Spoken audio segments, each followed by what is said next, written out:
Without further ado, Judge Popejoy is here to give the State of the Courthouse address.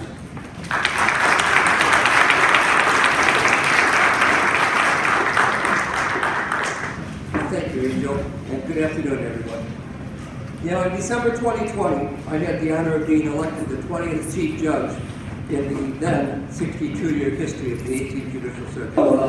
I was elected Chief Judge in 2020, and I was very honored by it. It was a very exciting moment, but it was also a very scary moment when I moved into the Chief Judge's office. And I said, now what? We're not trained to do this as judges. We're not trained to be the administrators of an $18 million budget and support 400 people. But nonetheless, that was my job. The first thing I did was totally arrange all the furniture from the way Judge Pecorelli put it in 1991 when the courthouse opened. I thought it was up for a little bit of a change. And then I sat down again at my new desk location and again asked, now what? Fortunately for me and the circuit, our amazing trial court administrators, Dan Armstrong, came in, sat down, and said, are you ready? I said, yes, I am, and off we went. In March of 2021, with just 3 months in the office, I delivered to you the state of the courthouse after 2020 and COVID-19. I closed that address with the question, will the past pre-COVID courthouse environment come back? Will we return to days gone by as business as usual? I rhetorically answered, no, it decidedly will not. Almost a year later, in March of 2022, I delivered my second address, again dealing with COVID. The state of the courthouse after COVID-19, what lies ahead? I stated then that we were about to embark on our next adventure for judicial administration. Well, embark we have, with many new adventures of the past year and many more to experience in the last 7 months of my term. Let's pick up where I left off in March. Where have we come today? I'm excited to tell you about 7 specific and exciting achievements of interest that we have had. Number 1, the 3-year COVID-19 response is finally over. All restrictions in the courthouse have been formally lifted. We are ready for business as usual.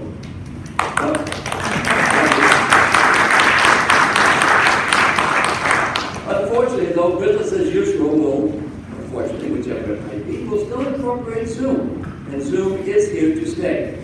Supreme Court Rule 45 put together an obligation and a requirement for circuits across the state to use Zoom technology. And as a result of that, we created a new administrative order, 2310, and it's effective April 10th of 2023. It's on our website. That order lays out our circuit's guidelines and procedures for remote proceedings. All courtrooms, except for traffic groups, have been outfitted with state-of-the-art technology to create an efficient hybrid experience for case participants experiencing Zoom.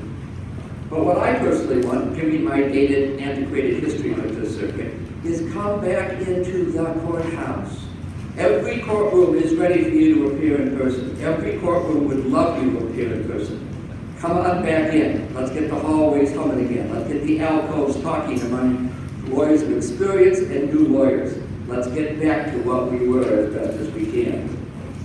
Number 2, to better educate and to provide greater and more efficient access to judicial procedures and resources, we've redesigned our website to ensure it complies with the Supreme Court's requirements for greater and more comprehensive access to justice for the citizens that we serve. It's still being fine-tuned and adjusted and built upon, but it will soon be a finished product that we can all rely on and be proud of. 3, our $19.8 million construction project approved by the County Board in March of 2022 is under budget and on schedule. On July 10th in 2023, the 505 Courthouse building will formally open 2 brand new third-floor courtrooms, 3010 and 3012. They'll be to the left at the top of the escalator across a new hallway from 3011. 2 new judges' chambers will also be there with our courtrooms of 3010 and 3012. And we have a new and expanded grand jury courtroom in 3014. 4, in November of 2023, the Public Defender's Office will have moved entirely into the new third-floor addition of the 503 building. The Probation Department will enlarge its office operations to the entire first floor, allowing for improved safety features and full segregation of juvenile and adult services. 5, In addition, we're especially excited to be able to open by September of 2023 a new ADR center directly across from the top of the third floor escalator. Family shelter is now moving to the left. They will be accessed through the hallway to the left where the new courtrooms are, but directly at the top of the escalator there'll be an ADR center, which will be dealing with our eviction mediation program as well as our arbitration center. In addition, we're exploring options for foreclosure mediation as well as a center to add additional mediation services for different courtrooms and different court calls that we have. We anticipate this to be a state-of-the-art ADR center and one that will be utilized with full access to justice. In addition, the Chief Judge's Administration Office is blowing into the library and all the way down to the south windows because we are hiring additional people and have a greatly increased workload over the past few years. 6, while we await the Supreme Court's review of the much publicized and debated Safety Act legislation, our old bond court has been redesigned and expanded into a much larger format in the 501 building to anticipate the first appearance court procedures outlined in the Act. When the Supreme Court does come down from Springfield, we will be ready to immediately accommodate and implement any procedures and practices that result. And finally, 7, the November 2022 elections brought us a new justice of the Third Appellate Court, our own Liam Brennan, as well as 2 new circuit judges, Mia McPherson and Jill Adi. Justice Mary Kay O'Brien won the Supreme Court race for the 3rd District, and with her election, our own Linda Davenport was elevated to the 3rd Appellate District Court. In addition, 3 new circuit judge appointments were made by the new justice, Judges Chantel Porter, Jennifer Barron, and Leah Sensen. After July of 2023, I do not anticipate any major changes in courtroom assignments or judicial openings through the end of my term on December 4th, when a new chief judge will be in place. Now I'm going to break from tradition. About half of this talk that was planned for 20 minutes dealt with an overview and summary by each presiding judge of each of their divisions. I've decided to cut all of that out, and I'm going to give you basically a 1-sentence summary of what is happening in each division. The full context of my State of the Union speech, which runs 20-some pages, will be in the July-August brief, and you can review that for details. But for today's purposes, I want you to have lunch settled, be ready to start diversity on time, and have this speech be one of the records for brevity that have all been done by chief judges in the past. I remember boosting my forehead for a lot of the Chief Judge's State of the Union speeches, so I'm trying to avoid that here. In the law division, for the past 2 years, we've been down to 4 law calls. We now have a 5th call that has been reinstated, and that's in courtroom 2018. Arbitration has permanently moved up to 3011, and the 2 previous small claims calls have now been consolidated into 1. In the felony division, the courtrooms are all working with a combination of Zoom and in-person appearances, and all trials, motions are back to their pre-pandemic levels and are being heard in person in their assigned courtrooms. In the misdemeanor division, due to the increase in numbers, I recently opened a 2nd domestic violence courtroom to help fill the need for quicker resolutions to the much-needed victims of domestic violence. And of particular note, after extensive negotiations with our sheriff, our circuit has welcomed the re-implementation of work release and periodic imprisonment after its closure in pre-COVID days.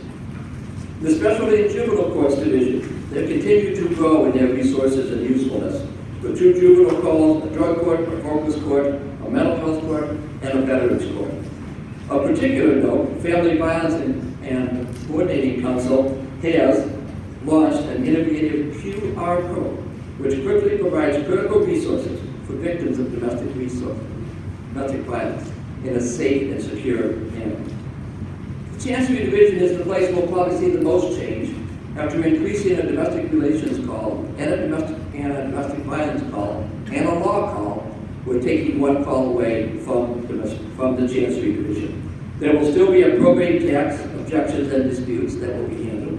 There will be 2 Chancery calls with administrative review hearings. There will be a foreclosure call. Will now have mechanics liens as well as mental health hearings. And the juvenile and adult guardianship call will also have adoptions and administrative reviews. Our eviction court, which has been between 2 courtrooms up to now, will now have 100% of all residential evictions and commercial evictions, as well as asset forfeiture cases. Of particular note, though, our eviction mediation program has become very successful, and resolves almost 70% of the proceedings before they go to trial. In this past year, 933 court rental assistance applications have been approved, and over $9.5 million has been dispersed in our county alone for eviction relief. We lead the state in regard to how we're handling evictions. Our Domestic Relations Division is soon to be 10 courtrooms, starting in July 10th. There will be 2 calls that will move into the new third floor courtrooms at 3010 and 3012. Each current divorce call will relinquish some of their cases for a new additional domestic relations call to be added to one of those 2 courtrooms on the third floor. The existing parentage call will be reduced by 40% as we are taking all of the state's attorney cases out of the parentage call and transferring them over to the pro se court. So now you are up to date with the highlights of the 18th Judicial Circuit.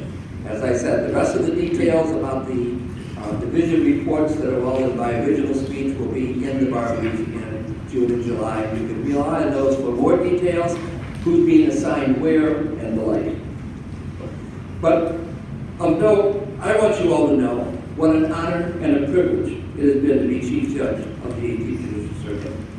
Through my dad's career, continuing through my 20 years as an attorney, and my now 26 years as a judge, feels like 36 sometimes, how the best you guys do. The 18th Judicial Circuit has been in my heritage, my blood, and my soul. I could not be more proud to have grown up with, lawyered with, judged with all my friends, colleagues, adversaries, and luminaries that have made up my 72 plus years of life and the past 50 years learning on a daily basis the ins and outs of the legal profession. I could not end my State of the Courthouse address without a huge and unlimited thank you to Executive Director Robert Rupp, past and current presidents Wendy Buselek, Kylie Whitty, Angel Traub, and the leadership of the DuPage County Bar Association. They have always been most generous and accommodating to not only their membership, but also to our judiciary. It was one of the primary tasks that I undertook as Chief Judge, was to reinvigorate, reignite, and refresh the judiciary's relationship with the bar. I hope that this initiative and the improvements that have resulted will continue through the years after my time as Chief Judge. I titled this address, as you'll see when it gets published, Ever Growing, Ever Changing, Ever Evolving, Always Maintaining. The Evers is what it's all about, past, present, and future, growing, changing, and evolving. It's for us to continue the always, as our profession will always maintain and continue to serve our citizens with the best efforts, integrity, and results that the 18th Judicial Circuit has been known for since its creation in 1958. As we all know, the DuPage County Bar Association, since its inception in 1879, has been the leader of the legal community throughout the state. Today, the Bar's leadership is presenting the second Symposium of the year highlighting diversity, following the previous symposium last month on mental health.